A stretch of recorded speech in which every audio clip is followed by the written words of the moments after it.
Hello everyone and welcome, this is Common and Cam. Today we're going to be talking about the financial success of Transformers Bumblebee. So yes, finally it has made a profit, mostly thanks to China. Yes, those numbers have came in. Paramount's Transformers Bumblebee movie has added 46.9 million, for a gross of 104.9 million to date, just after 10 days. It has surpassed a lifetime total of each of the first two Transformers in the original franchise, and it is en route to beat the third installment, Dark of the Moon, in 2011. Its 10-day Chinese box office has topped its 4-week North America box office. So yeah, move aside Aquaman, Bumblebee is in town now, you've had your showcase, it's time for B to show what he's about. So yes, China has helped Bumblebee significantly and it's only been 10 days. Overgoing those numbers from the first two Transformers films, and this is a spin-off we're talking about, this is actually really significant. That's definitely showed Paramount now that there is an audience for this franchise again. And it really is good for Paramount because we recently found information that Transformers Last Night lost 10 million.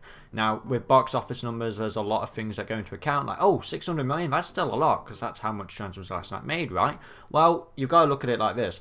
Justice League, 300 million on its budget, only made 600 million. Now that was a very, very big loss. But with something Transformers Last Night, just a little bit lower than Justice League on its budget, it really needed to make $1 billion again. A lot of Chinese investors put a lot of money into making these films and hoping to get a profit back.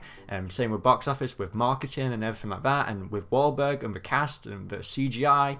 It really needs to make a lot of money. 600 million is not good, and they've come out and said that, yeah, they lost 100 million, which is really, really bad. It just goes to show, really, that just because Bumblebee's budget is lower, doesn't mean that's a bad thing. It's done significantly better than Transformers Last Night. Viacom recently admitted that Transformers Last Night and created a domino effect, which could have sent Paramount to a doomed state if it had not been for the new CEO's timely action. Jim Gallagher, the chief executive officer at Paramount Pictures, is trying to recharge the Transformers, which is based on the Hasbro toys, derided for being a shallow, irritatingly loud, and with a contrived machismo. It was the lowest grossing in the series, and just scored just 15% on Rotten Tomatoes. Now, with a director like Travis Knight, the franchise has been reimagined. So with Paramount and everyone celebrating that Transformers Bumblebee has been a financial success, both critically and box office wise, you would expect director Travis Knight to potentially return to the franchise again. Well, unfortunately, this is not the case. Speaking to Polygon, director Travis Knight stated that he wants to keep his studio and the Transformers franchise separate, while mentioning that he is unsure if he'll return to direct a possible Transformers Bumblebee 2 sequel. He goes on to say how he loved making the film, how it was such a thrill for him, but he's just not quite sure if it's something he wants to go into, because his next film is going to be animated, so he really wants to get back into that business. And I can't blame him, a guy's got to do what he wants to do. You can't just say, oh, yeah, it's kind of like the Michael Bay effect, it's like kind of forcing throwing, oh, he's only doing this for the money. And that's literally what it was. Michael Bay was only doing the Transformers films for money. I felt like Michael Bay really did enjoy making the trilogy. I think that was a really good thrill for him. But I think after that, he really didn't want to do this franchise anymore, and it kind of showed. So with all that, I hope Travis Knight, wish him all the best on what he wants to do in the future, whether it is another Transformers film or more animation, stop motion films. He can do whatever he wants. He's a director, he has to do it for the passion, and I kind of believe him really. If he doesn't want to do this just for the money, he actually wants to make an impact, he actually wants to make a difference, and he actually wants to have his art shown. It's unfortunate because he is, the one director that has brought life back into the franchise. Now, I wouldn't worry too much. I do believe there are directors out there who care about the Transformers brand just as much as Travis Knight. It's all about looking for those directors and getting them on board on the project. Hopefully, anyway. While I see him potentially returning for a Transformers Bumblebee sequel, I don't see him returning for future Transformers films. I feel like it'd only be Bumblebee he'd return for. But hey, he could always have creative influences in the future on the Cybertron animated movie, the Optimus Prime solo movie. He could probably be an executive or a producer in some way. Who really knows? But director's position? I don't see him coming back anytime soon. So yes, Transformers Bumblebee has essentially brought life back into the franchise, and what they do next is going to be really, really important. Whether it's the Optimus Prime solo movie, the Transformers animated movie, the Beast Wars movie that has a chance to be made, that's what producer Lorenzo Di Bavonto of Paramount had to say, or the Bumblebee sequel, or the next big Transformers movies. There's a lot of directions that the Transformers franchise could take next. As I've said, I think Optimus Prime should be the next movie to come out. I feel like it'd be a good way to tie in with the ending of Bumblebee, showing us how Optimus Prime left Cybertron, got the other Autobots, and managed to meet up with Bumblebee, and then after that we could see a big Transformers movie, or a Bumblebee sequel, I don't know. I really don't want to see a Bumblebee sequel just yet. I want a sequel set in the world of Bumblebee though. Whether this is going to be like the pre-boot notion or a full-on reboot whenever Paramount decides to actually officially go out and say that, because they really need to do that because fans are really, really anxious at the minute. The only reason they're saying this is a prequel just for the sake of benefit, but because this is a financial success now, I see them moving into the direction of, you know what?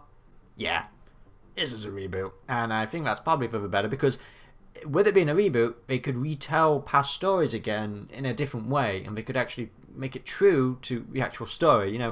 Characters like Lockdown, the origins of the Transformers, do it differently from what the old movies did. We need a new take now, and we need something that's actually true to the Transformers brand. I mean, fans are dying for the Transformers animated Cybertron movie. Now, I don't know if that's going to be like CGI, which we saw in the Transformers Bumblebee movie, if it's going to be like that, or it's going to be animated, sort of like Spider-Man Into the Spider-Verse. Of course, everyone wants it to be a CGI movie, what we saw in Transformers Bumblebee, because that's going to be absolutely epic. Whether or not they'd put all that budget into that and make that possible, I don't know. I feel like we're going to get more of a Spider-Man Into the Spider-Verse animated film, by the term animated.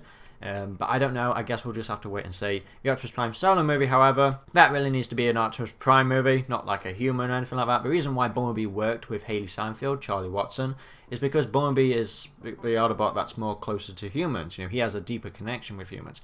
Optimus Prime, however, he's a different character. He's for everyone. He is one who fights for all sentient beings, not just humans, other kinds of alien races out there as well. He is the freedom speaker. He is the ultimate leader. Now, yes, it's probably going to be difficult to make an Optimus Prime solo movie with Paramount, but you just need to get the right writers, the right director, and if they know the Optimus Prime character, it is going to be possible. Optimus Prime is not Obi-Wan Kenobi. You can't really make an Obi-Wan Kenobi movie, but you can definitely make an Optimus Prime solo movie, because Optimus Prime has way more lore and history.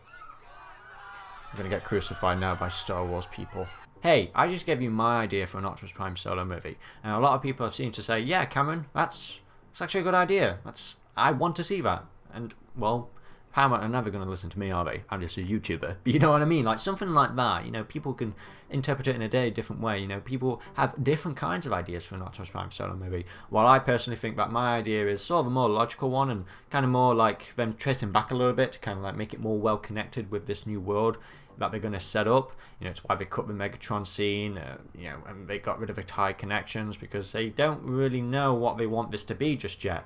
And, well, let's hope that they find out and hope they figure it out sooner or later, because this new direction is really, really important now. The next Transformers movies really have to be good. The next step for Paramount is really picky because they really want to make money. At the end of the day, Paramount wants to make money, and if they want to make money, they have to be really smart and they have to really trust the right people to make the next set of movies. Hopefully Hasbro's Allsport Pictures has more influence what goes into the Transformers movies. We know they've taken more creative control over the brand because, well, Paramount, you saw the last 5 films, didn't you? Now, not to dish so hard on the past Transformers movies, there are certainly things to enjoy from those movies. It's just that, to this point now, the car's kind of broken and there's just no way of fixing it. So we need to get a new car and hope for the best. And that new car is Bumblebee. With Bumblebee being a success both critically and financially, the next step is crucial, and Paramount, Hasbro really do need to decide on what's the next step. It could be 3 to 4 maybe years until we see another Transformers movie, depending. I feel like we might get to see the animated movie first, depending on what kind of film that actually is, if it's going to be CGI animated or something like Spider-Man Into the Spider-Verse animated. We'll have to wait and see, but the next step to the Transformers live action movies is going to be an interesting one, so you can guarantee that I will keep you all up to date on that. So if you've enjoyed, be sure to like, comment, subscribe, click on that notification bell to get all updates instantly. This has been Common and Cam, and until the next video, goodbye.